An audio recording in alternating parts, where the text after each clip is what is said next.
আমরা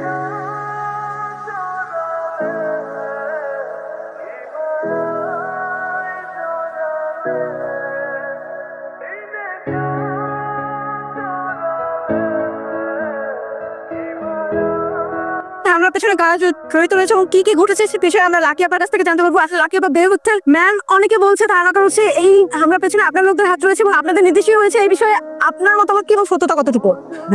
এইসব কথা বলার সময় কি এখন? আসলে আমরা দিনকে দিন জাতিগতভাবে বিবেকহীন হয়ে যাচ্ছি। একটা মানুষ আহত হয়েছে, সবার প্রথমে তাকে আমাদেরকে চিকিৎসা সেবা প্রদান করতে হবে। আর আপনাদেরকে আমি কথা দিই, প্রকৃত দোষী ব্যক্তিকে অবশ্যই খুঁজে বের করে আইনের আওতায় আনা হবে। আর আপনি কোনো চিন্তা করবেন না, আমরা এখানে সবাই আছি। করে মারছো তুই? দেখছিস তো কিসে? আরে যে মাইয়াটারে মারছস না, তার বাপে আমগো দলটারে ডোনেট করে তালায়। আপা এত খেয়াল থাকে, মায়ের শুরু হয়ে গেছে, দুরুম দুরুম মায়ের চলতো, এর ভিতরে কে এলো কে গেলো কেমনে দেখ। আরে বলো, রাজনীতি করস, রাজনীতি করতে হলে চোখ কান সবকিছু খোলা রাখতে হয়। যেভাবে হোক এই মাইয়ারে সুস্থ করে তুল। যতক্ষণ পর্যন্ত মাইয়া সুস্থ না হয় তুই এইখানে দাঁড়ায় থাকবি, এক পাও নবি না কিন্তু। ভাই হায়, এত সুন্দর একটা মেয়ের আমি হিট করলাম, খুব অন্যায় করছি আমি। এমন সুন্দর একটা মানুষের সাথে আমি মিথ্যা কথা কেমনে করি? আমি সত্যটাই বইলা দিই। গাড়া মারছে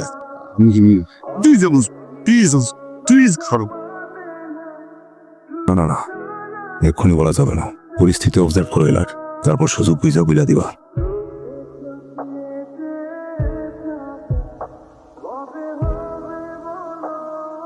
আপনি কি? আমাকে চিনতে পারেন না?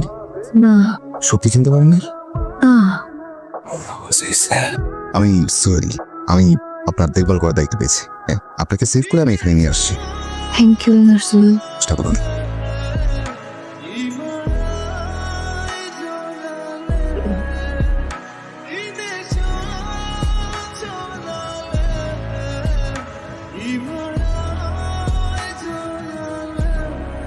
তো সেবার আসলে আমি অনেক ভাবলাম, ভেবে দেখলাম রাজনীতি ব্যাপারটা অনেক জটিল। এই যে দেখেন মারামারি হানাহানি কি একটা অবস্থা। এই যে পোলাপানকে বলি তোরা মারামারি করিস না, রাজনীতি কর, ভালো বিষয়, তাহলে দেখবি তোরা রাজনীতির হিসেবে মানুষের ভালোবাসা পাচ্ছে।